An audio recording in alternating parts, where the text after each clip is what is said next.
Missa inte den 22 maj klockan 17 till 20.00 i Nationalmuseet i Stockholm. Tillsammans med Assyriska riksförbundet bjuder Nationalmuseet in till en torsdagskväll med den nyligen upphängda reliefen från 879 f.Kr. som tema. Kvällen bjuder på föreläsning, samtal, musik, dans med mycket mer. I restaurangen kan du uppleva smaken av det antika Assyriska riket.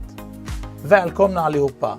Assyriska riksförbundet och Nationalmuseet bjuder till 22 maj klockan 17 till 20.00.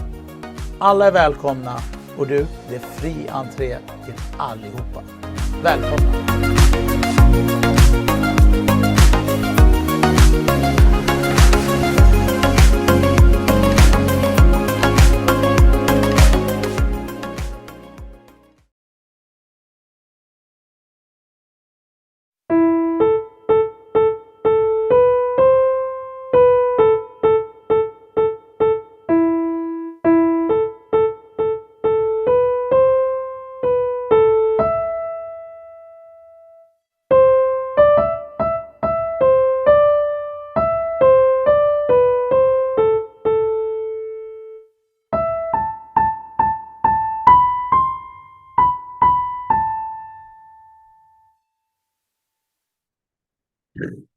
Hello, my name is Joseph Pirayou. I want to welcome you to today's program on In the Beginning Ashur. As always, this is a live program, and if you have any questions, any comments, you can send it. If we can answer it, that will be. If we could, we will answer it. If not, for some other program we call Q&A. Before I go talk about today's program, you see at the bottom of the screen we have what do you call it? I think it's X now, former Twitter. You can go on that. We have, of course, Facebook, Rumble, YouTube. What is that one in the middle? Instagram. Yeah, I don't have that account. That's why that symbol didn't look. They're telling me I should get on Instagram. I hardly can use Facebook. But we have all these platforms that you can go and check Assyria TV. One of the best programs on Assyria TV, of course, is In the Beginning Ashur. But we have many other greats that Assyria TV is producing. So you can go all these platforms and check it out. So today's program is called One Nation Under Ashur. Why? Well, last month, end of April, but we had there was a gathering in Yerevan, Armenia, and the purpose was to choose a leadership for the Ashur nation. And of course, Assyria TV was there. They did a lot of live videos, interviews. You can see them on Facebook and YouTube and all these platforms that we have available here. Those are the two that I know that I've seen them myself. So, and this gathering, of course, is not the first time the attempt has been made to either have a leadership. I'm reading because I wrote this. I don't want to miss. Normally, I just talk because what I'm thinking, but I wrote this down because this is very important subject to me that I want to share with you. So when you see my head going down, up and down, just reading from my notes. So this is not the first time the attempt has been made to either have leadership, planning for unity, even creating an independent Ashur, either within our homeland or diaspora outside. So I went back history-wise, like for about 100 years going back. There were attempts that have been made either through manifestos or writings or activities. The very first one that, let me get the phone here. The very first one that I found out was a gentleman called Freydun Aturaya. He was born, I believe, in somewhere in Urmi, one of the villages there, studied in Russia. I guess back then it wasn't communist yet. And of course, now it's not anymore. And Freedom Turaya in April of 1917. So this is 108 years ago. He wrote a manifesto, was called Urmi or Urmiya Manifesto of the United Free Assyria. And the idea was getting our land back. I haven't read the manifesto, but I have heard so many things about this gentleman. He was great. He did this, that, he wrote song, Nusrat Khume, if I believe that's the correct one. And of course, there was a movie made about his life. It was called A Man Before His Time. And that's the past 100 years. That was the first one that I don't know all of them. I'm sharing with you the information that I know about. If you know anybody else that has done anything like that, I would love to have it, share it with us. I can share it with our audience here. The second one so first one was Fredo Raturaya, April 1917. The other one was a gentleman called Ivan Kakovich. Ivan Kakovich was born in Ukraine of Soviet Union back then, and in about 1917, I'm not giving the history of each individual, like where were they born, what they, it's just small part who did what at what time. So that's why I'm not talking about the history of Fredo Aturaya or Ivan Kakovich, but at what time what they did. So Ivan Kakovich back in 1970s um, wrote Assyrian Manifesto, a blueprint for the formation of an Assyrian interim government. I haven't read that either, but I heard there was something because a lot of people that I talk about, they say, oh, Fredo Natraya, Ivan Kakovic, they did this and that. Then, as further I checked, the last one that is closest to us, and I didn't check the date, we have Aprem Yaqub, and he wrote this book back in 2020. So this is about 5 years ago. That I have. The Path to Assyria. And the Path to Assyria was like a path, a guideline how to get to state of Assyria, Ashur, you know, and that was like 5 years ago. Then we have this general, what they called it, Assyrian International Council, Assyrian General Council, and they gathered in Armenia. This is like last April, like less than a month ago. And of course, here in Assyria TV, we interviewed the participants that they were involved uh, with this gathering before the gathering happened. On this program, I interviewed Rochelle Yousefian, which I believe now she's the chairwoman of this council.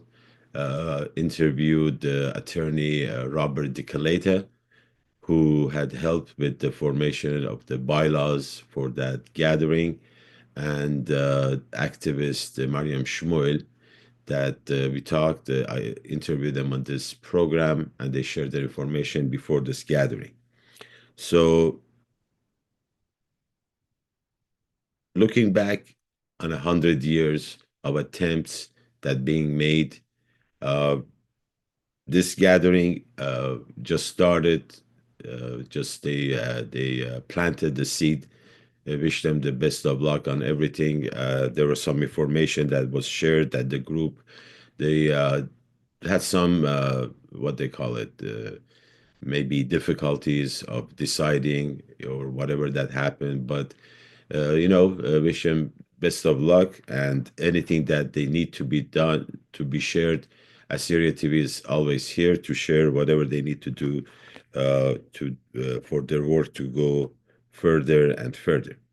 However, I was saying about the 100 years, the attempts has been made, and We really don't have leadership right now, unity-wise. Good luck creating independent Ashur or these manifestos that I'm going to read the titles. Urmi Manifesto of the United Free Assyria, and Kakovich's was Assyrian Manifesto, a blueprint for the formation of an Assyrian interim government. I guess that's what these people, Assyrian General Council, trying to do, what they did in Armenia. Well, I might be wrong, but I think whoever Freydun Aturaya, Kakovich, Afrem, General Council that happened in Yerevan, every one of them are trying to do something so we get to the original Ashur, because we are descendants of these people that they are called, uh, excuse me, cradle of civilization, right? And the attempt is being made to have either free Assyria, uh, what they call it, formation interim government, something that when people see it now, we are representing the old Ashur Empire, the old Ashur people. This is, I believe, this is from Afram's book that you're showing right now. What is this? Oh, this is from the General Council, right? No, Kakovich. Thank you. See, I love that. When I don't know, as a team, we work. So this is the ideas that Kakovich had, as you were seeing on the screen. So regardless, Freydun Aturaya, uh, the Kakovich, as you see, had the constitution of the Assyrian Provisional Government. So all of these attempts that are being made is to recreate what we formerly had. Well, I was thinking, well, if we want to recreate what we formerly had, let's go back and see what we formerly had, that it worked, that it became an empire, became cradle of civilization. We have given so much to the world that when the excavations happened back in mid 1850s, up until then, they used to think it was Egypt that was the cradle of civilization. After these excavations, they found out it's people from Ashur. Why? Because they're digging, they're finding things like, hey, wait a minute, these people existed, they did this, they did that. Now, about, I think it was September last year, I did the program under the same exact title. And for some reason, I said, let me Google this. So when I Googled that, it was interesting. Can you show the photo from Google? And first thing that came was this screen, the program. And I'm so proud of Assyria TV that we are known. Like when you Google, I mean, I was so, egos. Wow, my photo is there, but it's because of Assyria TV. You know, it's just when Stella, my wife, she said, "Oh, Joseph, that's you." Yeah, I said, "Yeah, Assyria TV." If there was no Assyria TV, there would be, like, you Google that, you find nothing. That's why the value of what we have as much might not be so much, but what we have, just the gem, you know, hold on to it, appreciate it, and, uh, you know, be thankful for what we have, even though it's not as much as some people might think that we should. And we can get there. So, okay, going back. So when I Google that, can we show that first thing that, I mean, besides the photo of the Assyria TV, uh, AI. So AI is artificial intelligence. Honestly, I don't know how it works, but apparently this intelligence, which is artificial AI, gathers what information is out there on the internet, either it's books written, whatever is out there. You send the command, one nation under Ashur, and it comes up with whatever information that they have all over the World Wide Web. And this is what it came down to that I wanted to share with you. So, according to the AI overview, as you can see, it says for one nation under Ashur, it refers to the concept of the Assyrian nation united under the worship of their national god Ashur. That's what the AI is saying. Is this true? And it further goes, says Ashur was not just a local deity, but came to personify the entire Assyrian Empire. These excavations that I'm telling you, this is where this information comes from. There is a tablet, Ashurbanipal is sitting and looking at the emblem of God Ashur, and he has a praise, a prayer towards God Ashur. So Ashur was not just a local deity, but came to personify the entire Assyrian Empire. As the Assyrian Empire expanded, Ashur's importance grew, becoming the most prominent god in their pantheon. Okay, so I'm starting to see like, okay, what was our ancestors, how they built that empire? Because we're talking about an empire, but empire didn't become empire overnight. The other part, let's show the other one that AI was sharing that I would like to share with our people is that AI was saying that in the early beginnings, the city of Ashur, which was named after the god, was a small trading center that eventually grew into the capital of Assyria. Okay, so looking back, our ancestors, great, great, great, great, great, great grandparents, grandma, grandpa, ours, one, no Aramean, no Chaldean, no Assyrian, Ashur. Ashur, from the information we have, it's not that I'm relying on AI, but these excavations that they have done, it's a proof that when our people started, they started small in a small city called Ashur after the name of the god that they worship. As you all know or may not know, Ashur means creator. So our ancestors didn't believe in evolution. They didn't believe their ancestors came from monkeys or donkeys. Just put it simply, right? It says, we are Ashur. What's the Ashur? We have a creator. We haven't seen him, unseen God. There are other gods that are under him.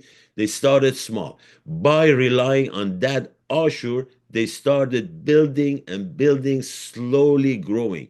Everything they did from the information that I have was for their creator. Let's read the other ones. What else we have here? AI telling us. It says that Syrian who inhabited the region encompassing present-day northern Iraq, southeast Syria, which is Ashur anyway, and southeast Turkey, northeast Syria, southeast Turkey, identified strongly with Ashur. What am I saying here? Based on this information, faith was what made them do what they did. The other one. Let's see the other. What else we have? It says expansion and Ashur's role. As the Assyrian Empire expanded its influence, Ashur's worship became central to their national identity and imperial ideology. Identity, Hayayuta. Ashur's worship became central to their national identity. Faith gave him the identity. I will talk later about what is that called? Separation of church and state. But this is the history of our people.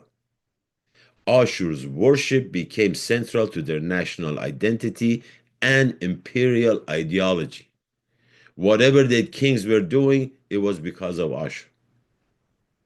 Everything was Ashur. Their identity, their ideology. That made them cradle of civilization. That made them an empire. Now, uh, somebody was telling me, yeah, Assyrian were fierce fighters, the enemies were so afraid of them, there is no difference between the Assyrians, the Ashuri, and the Mongolians, Genghis Khan, Timur-Lenk. I say, hey, wait a minute. Just look at the history of Mongolian, either Genghis Khan or Timur-Lenk. They were fierce, powerful. They were archers, sitting on the horse, throwing arrows. They were fierce. Our ancestors were fierce too, but Mongolians didn't give anything to the world. All they did was destruction. They started from Mongolia, from the east, Far East, came all the way to Europe. On the way, they passed through our ancestors and they killed 90% of our people. You and I are the 10% that are remain from what these Mongolians did. Our ancestors were not just fierce fighters, greatest army. They were civilized, and the civilization has benefited for what our ancestors did. It was the Ashur's worship that became their national identity and imperial ideology. Now, I think we have another one. Symbol of the empire. See this? I don't know how can you see it. So this guy that I have here on this necktie says Ashur was considered the divine embodiment of Assyria, representing its power and authority. That was what they believed represented. I can't get this straight. That's what they believed. Is AI wrong? Where is AI getting this information from? Right? It's out there, there are books like this, I am Ashurbanipal, king of the world, king of Assyria. Right? All the information out there. I said, AI, one nation under Ashur. What do you have to give me? This is what's giving me. And I'm sharing it with you. Do we have another one, or is that the last one on those writings? There's one more? Yeah.